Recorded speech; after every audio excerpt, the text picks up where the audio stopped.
Well, good morning, everyone. Michael, thank you very much for a very generous introduction. And Melissa, can I commend you and the ANU and Bond for putting this symposium together, and also commend the work that the Institute does to promote a better understanding of Australian foreign policy.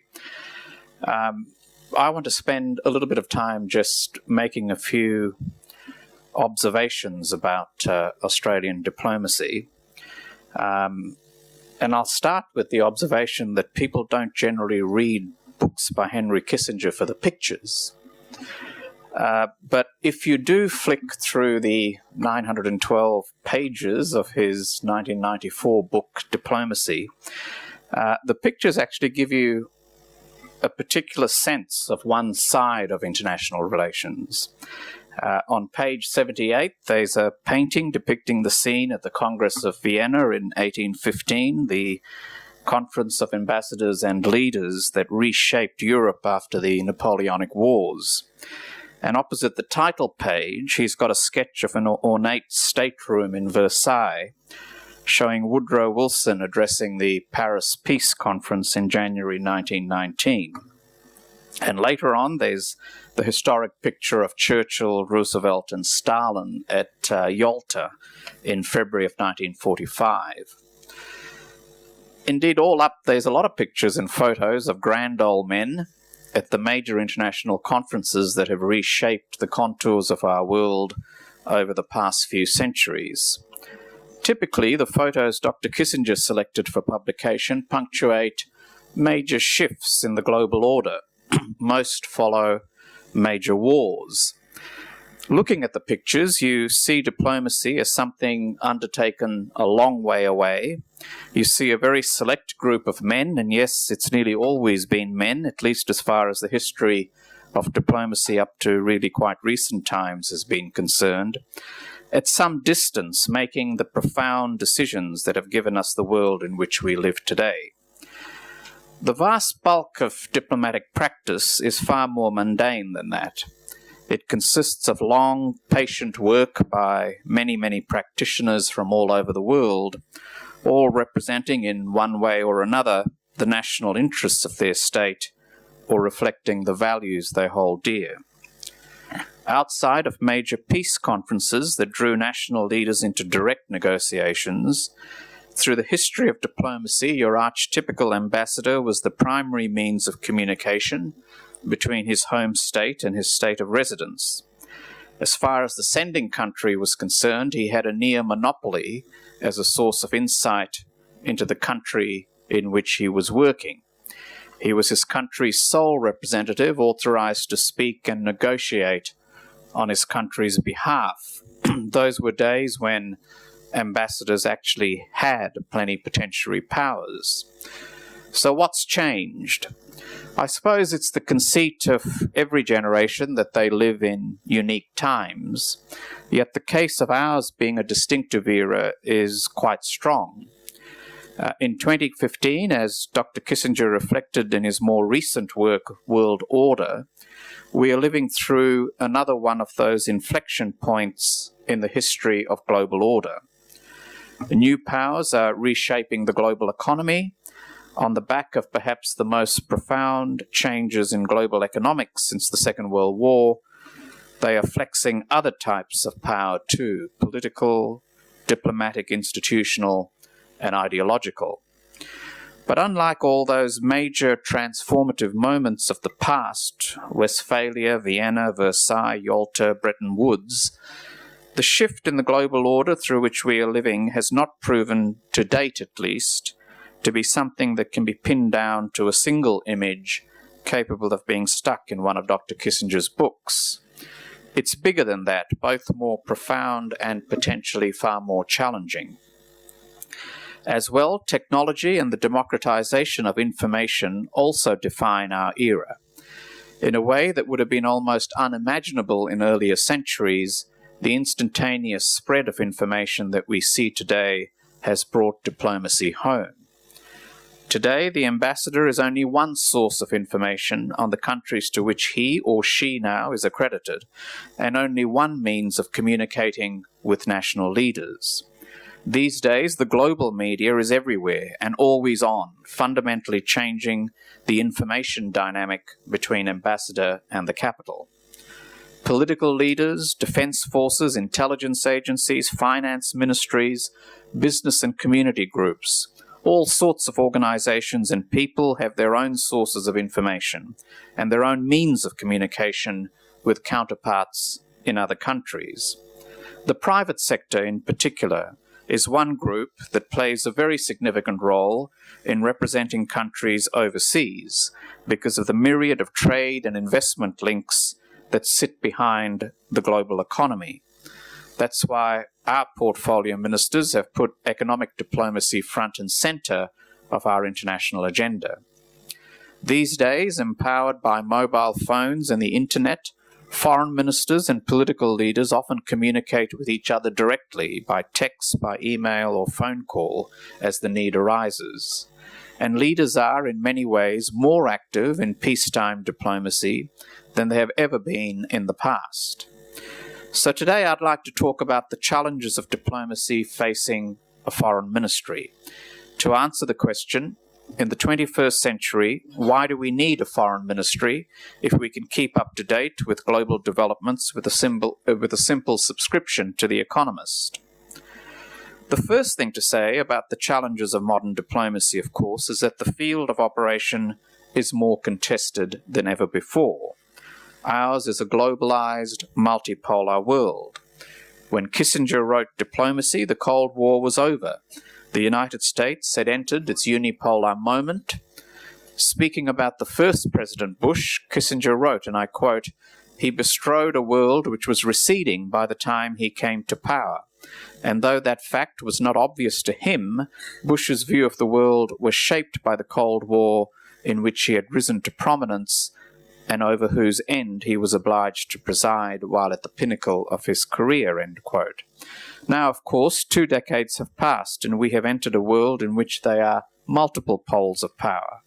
The same can be said of Australia's region, the Indo-Pacific. As I said at the Lowy Institute last week, Asia is moving towards a more crowded strategic environment. The Asian growth story has been underpinned by a strategic stability underwritten by US strategic dominance.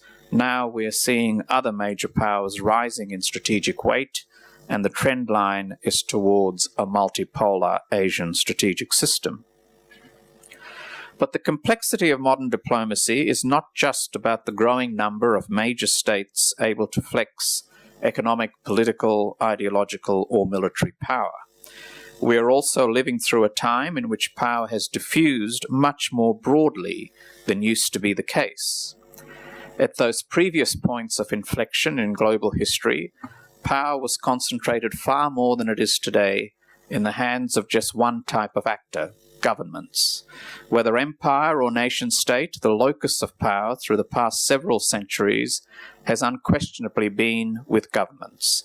It was at the level of government that economic, political, ideological, and military power came together. Nation-states are, of course, still very powerful. Geopolitics still matters, but for a whole range of reasons, not the least of which is globalization, the internet and social media, other focal points have emerged. The rise of non-state actors ranging from terrorist groups through to multinational companies and non-government organizations is a marker of our time. Terrorist groups thrive in non-governed spaces. They engage in psychological warfare with nations all around the world, seeking, for example, to goad nations into physical conflict. They also use ideological power to draw in recruits, using the powerful tools of the digital age to project their narratives.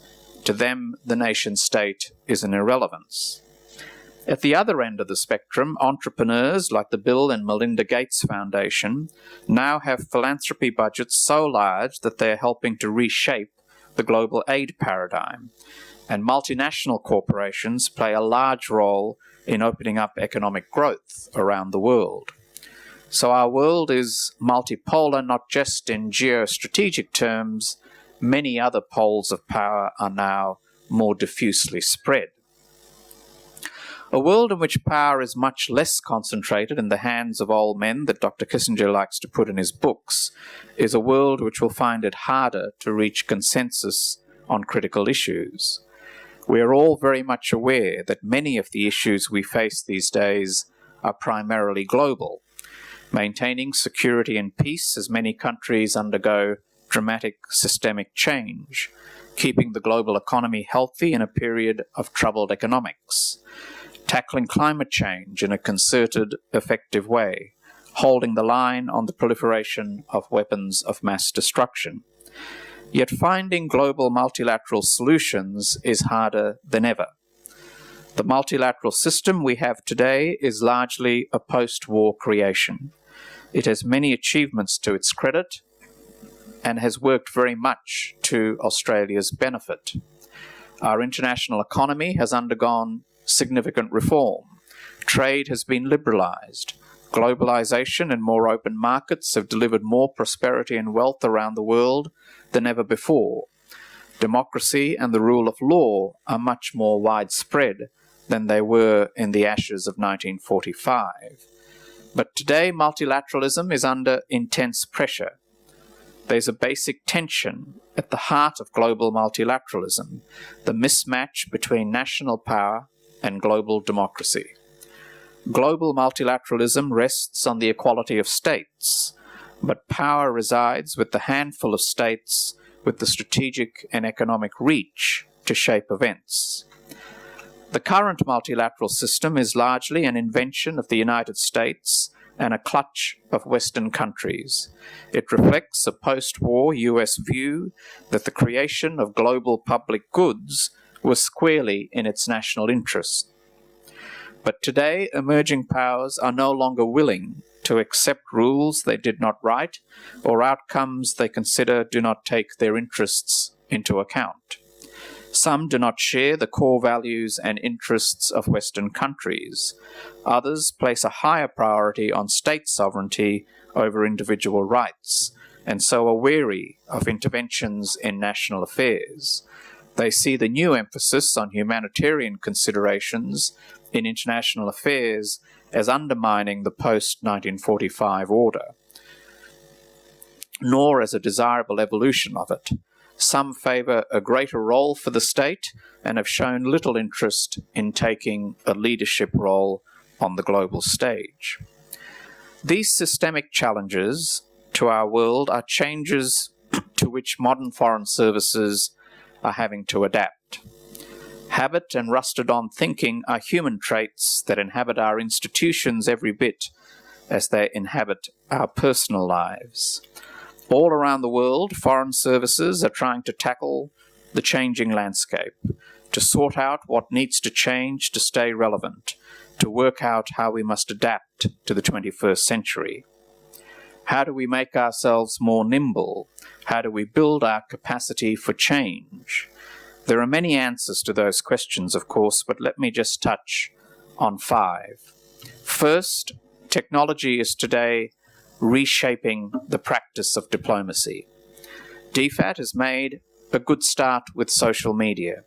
Along with our central accounts, the majority of Australian missions now use social media platforms suited to their local audiences, whether on Twitter, Facebook, LinkedIn, or, for example, in China, Weibo and WeChat. At one level, social media is a combination of the banal and the narcissistic.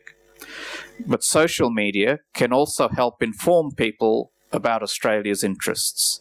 It has a reach we ignore to our disadvantage. Others with whom we compete for influence have gone much further than we have in using social media as a platform for influence.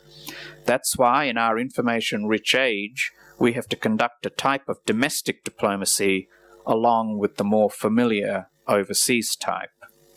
Our audience is different. Drenched as we are with information, our efforts to project a positive image of Australia and our efforts to act in Australia's national interests require us to find smart new ways of engaging people within Australia. We also have to listen to domestic perspectives on what we're doing, and we have to be persuasive in reaching out to domestic constituencies. That's always been a key part of our trade advocacy work, but today it is more and more a core part of our broader public diplomacy work. And our engagement with the AIIA is one important element of that. The Australian government is firmly committed to using new technology, including social media, to realise a more open, transparent and consultative form of government in which we engage directly with foreign and domestic audiences. That's why Australian heads of mission and diplomats are encouraged to think creatively about pursuing social media opportunities to shape debate and manage potentially negative issues in the same way they do for other forms of communication. The technological and information challenges of the 21st century aren't, of course, just about what we do in the social media space. They touch on almost every single aspect of our operations. My second issue is institutional reform. I read a critique of the US State Department in foreign policy recently that laid a string of charges against that venerable institution. That state has an obsession with clearance processes that poisons and stymies the flow of ideas and fresh thinking.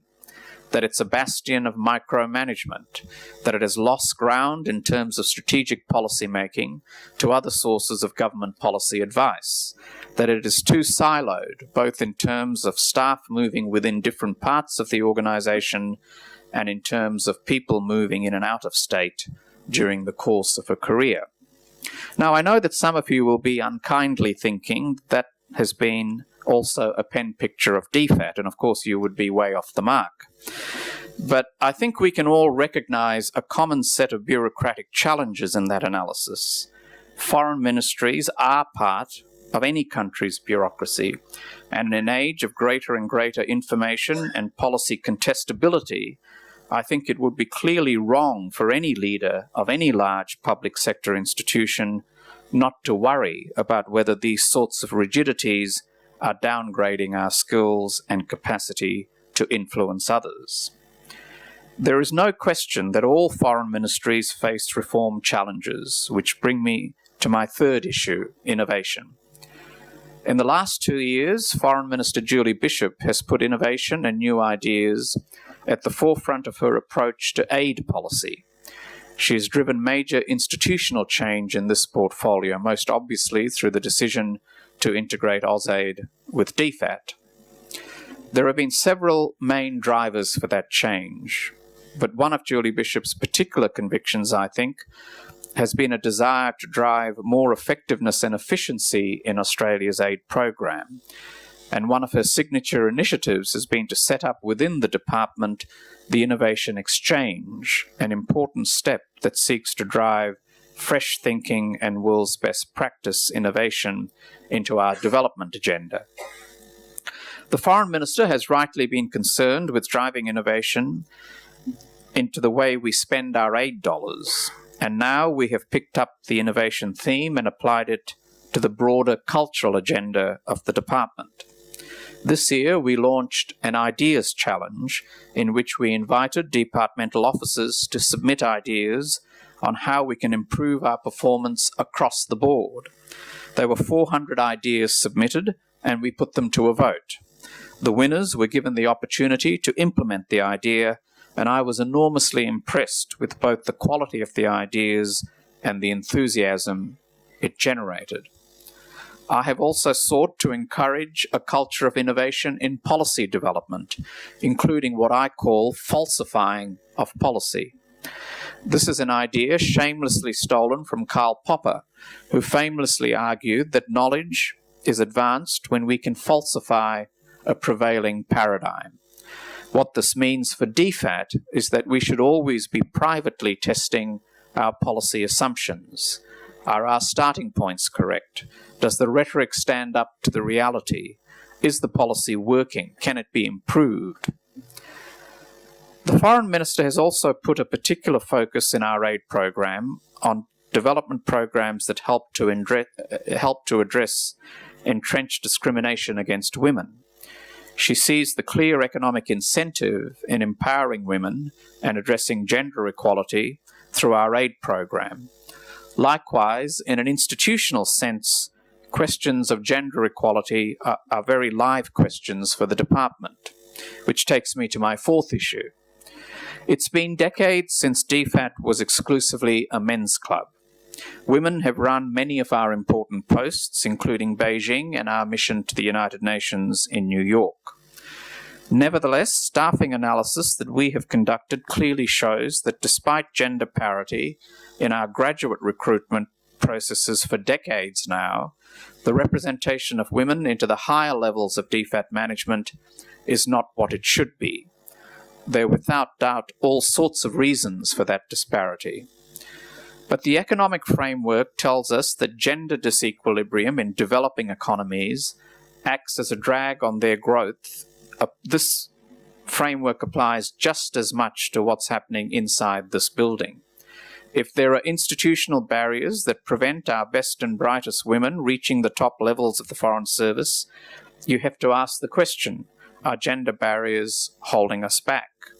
Are we getting the best out of our best and brightest women? Are we holding back our potential for innovation and new thinking? Productivity and capability are crucial assets, and we have to ensure we maximize both. With that in mind, I commissioned a Women in Leadership review of DFAT. That review pointed to many constraints which deter women from applying for senior positions. We have since released a discussion paper which canvasses what we can do about those barriers, and the next step will be to put in place a strategy which can effectively overcome as many of those barriers as we can. And finally, in this far from exhaustive list of the challenges facing the modern diplomatic service, there's the increased involvement of leaders in diplomacy, a topical issue as we gear up for the summit season, which covers the last quarter of every year. As Dr. Kissinger reminds us, Woodrow Wilson was at the Paris Peace Conference for 6 months. However, outside of the major peace conferences that have built and reshaped the world order over centuries, leaders haven't usually been that closely involved in direct negotiations. That's what we have officials, ambassadors, and embassies for. These days, though, the cycle of annual leaders' meetings like the G20, UNGA's Leaders' Week, the East Asia Summit, APEC, and so on, puts a huge amount of pressure on national leaders to be part of the work of finding solutions. The involvement of leaders bring unique diplomatic challenges. As Dr. Kissinger wryly wrote in Diplomacy, and I quote, "It's almost always a mistake for heads of state to undertake the details of a negotiation. They are then obliged to master specifics normally handled by their foreign officers and are deflected into subjects more appropriate to their subordinates, while being kept from issues only heads of state can resolve. Since no one without a well-developed ego reaches the highest office, compromise is difficult and deadlocks are dangerous." End of quote. That said, there's no doubt that leaders bring a unique ability to cut through the sorts of issues that have stopped lower-level negotiators from reaching a deal. In diplomacy, you cannot solve a problem at the level at which it has been created. So leaders can be a circuit breaker on the big issues. For a diplomatic service like DFAT, summit season highlights the modern challenge of bringing a whole-of-government perspective to diplomacy. Even at home, we don't have a monopoly on advising ministers. There are many agencies now involved in that work. And at posts, while DFAT acts as the lead agency, we have to draw together the skills and expertise of a whole range of government departments and business contacts. In a globalized world, domestic policy decisions interact with international consequences. So a modern foreign service is not only a diplomatic agency in its own right, it also needs to be adept in working in close consultation with the rest of government and the private sector if it's going to be as effective as we need to be. Ladies and gentlemen, diplomacy today is a profession both the same and very different to what it has been throughout the centuries. Its core task to advance our security and prosperity has not changed. Australia needs to make its way in a world which is highly competitive, strategically uncertain, and in which no one owes us a living. More than most, we have to live by our wits. We can neither buy nor bully our way in the world. We have to pursue our interests by persuasion, which is the currency of diplomacy. Australia is not a member of a large bloc like the EU. Yes, we have friends and allies, but we also have to chart our course, and diplomacy is our compass in that journey. A subscription to The Economist is no substitute for Australian eyes on the ground. The telephone and the text messages cannot substitute for the relationships that embassies build with the power brokers in other countries. A professional diplomatic service matters because we need eyes that can judge events through the prism of Australia's national interests, which can recognise threats and opportunities, which can make a case for Australian interests that is sensitive to the nuances of culture and history, which can cultivate the networks and relationships without which we simply could not pursue our core interests. In short, diplomacy exists because it is not just needed, but essential. A country without an effective diplomatic service is a country doomed to be a price taker and destined to be both poorer and less secure. Thank you.